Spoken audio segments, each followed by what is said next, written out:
that big board on this post-Thanksgiving Monday. For more on the markets, though, we're joined now by Thomas Hayes, chairman of Great Hill Capital. Thomas, are you expecting a Santa Claus rally this year?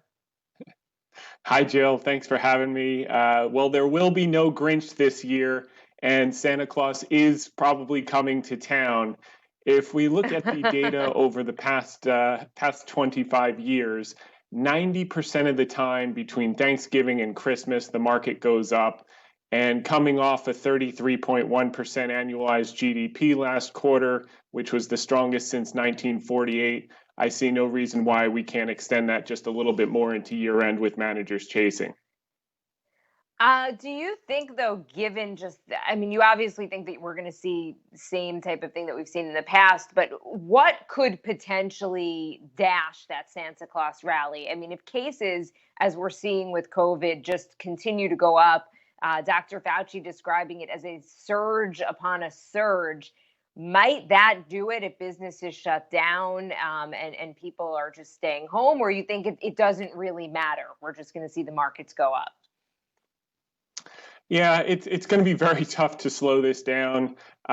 We may be near a short-term peak. We may get another surge in the next couple of weeks. But I think, to your point, with the Moderna news this morning, 94% efficacy, the Pfizer news, 95% efficacy, the AstraZeneca news, I think the market's going to want to look through a lot of this. And part of the reason it's going to be very hard to slow down is you've had 25% M2 money supply growth in the year on year. And usually about a quarter of that translates into GDP. So we expect GDP growth to be about 5 to 6% in 2021, which will be a record for many, many years. And the other thing you have to look at, Jill, is the consumer has a tremendous amount of savings right now, oddly enough, $2.5 trillion.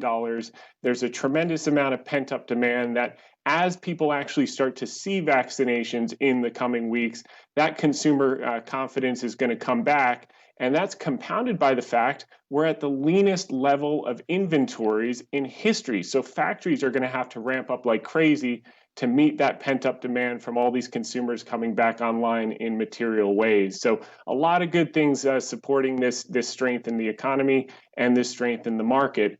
And the thing about it is when you have such an abundance of fiscal and monetary policy in such a short period of time, like we saw in the spring and early summer, over $20 trillion globally, 12 trillion fiscal, about 7.5 trillion of monetary. It usually takes about 6 to 9 months to really get into the economy. So we're just kind of on the edge where we're going to start to feel that in a major way in Q1, and that's another positive thing moving forward. So I think we will look through the short-term case spikes and related to the holidays and gatherings. And let's talk about some of this breaking news this morning. Salesforce looking to buy Slack. Your initial thoughts on it, and is this just a way for Slack to compete with Microsoft Teams?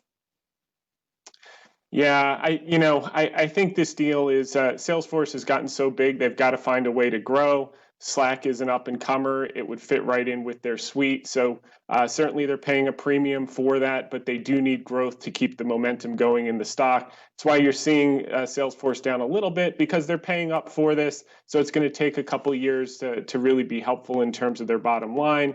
But this has been a record year. You've had $140 billion raised with 383 IPOs. That's the highest since 1999. You saw the DoorDash this morning. They're going to raise $2.8 billion. Airbnb lifted their valuation this morning, 30 to 33 billion. And then you've got C3 AI, Tom Siebel's IPO. He's going to raise about $500 million for an AI project. So there's a lot of excitement happening in the market right now, Jill. But I do think that just speaking to the underlying economy, we have to look at this thing called the output gap. And this is the actual GDP versus what it would be at full employment and full productivity. This actually dipped down double digits in Q2 to about negative 10%. It's rebounded to negative 3.5%. There's only 2 other times that this has done this in history as low as these levels. First was Q2 2009. If you remember, that was the bottom and the beginning of a multi-year expansion and bull market rally. And the time before that was actually Q4 of 1982, and we had an 18-year bull market effectively after that. Certainly the next 5 years, you had a little hiccup in 1987, but then we continued on to 2000. So things are really pointing to positive things moving forward when we look at that output gap as well. You mentioned DoorDash a little bit ago, releasing terms of its IPO. Just to get into it a bit more, the food delivery service announcing it's offering 33 million shares of common stock, expecting to price between $75 and $85 each. That's the top end of the range, and DoorDash could raise $2.8 billion in capital. It means it could achieve a $30 billion valuation. Shares expected to trade on the New York Stock Exchange under the symbol DASH. So what do you think of DoorDash's timing with going public now? Sounds like you think that this is the right time to do it. Yeah, well, you know the old saying, Jill, when the music's playing, you got to dance, and the folks over at DoorDash are definitely dancing right now. It's a time in the market. There's a little bit of froth. Certainly, there's a little bit of euphoria. And when I'm talking about a Santa Claus rally, I'm not blind to the fact that we do have some short-term bad news. AAII, the individual investor sentiment, hit 47% bullish last week. Now, it did that in Q1 of 2018, right before a 10 to 15% correction, but it also did it right after the election in 2016, and it was the beginning of a rally for about a year and a half. So just because it's elevated doesn't necessarily mean that we're going to crash tomorrow. The other thing is the CNN Fear and Greed Index, a compilation of 7 different indicators, hit 92. That's euphoric in the short term, but it doesn't necessarily mean we have to crash right away. There are a lot of people calling for, oh, this can't continue, this can't continue. But when you dig into some of the economic underlying factors and the lagged effect of all that stimulus, it's possible for it to persist even if we do get modest pullbacks in the intermediate term. And lastly, you saw the National Association of Active Investment Managers hit 106 on their equity exposure. So what we know is many of these managers were caught flat-footed going into the election, and now they have to play catch up and they have to chase into year end. So we're going to see probably more of that for the next few weeks. And if you want to worry about a pullback and correction, I think you're allowed to do that in Q1 of 2021. But for now, let's try and enjoy Santa and hope that he's on his way. I feel like I'm going to be a Grinch because I am going to talk about Q1 of next year. The Biden administration is going to take office, and today we're learning about more of the key members of his economic team. We're just getting them. We knew about Janet Yellen.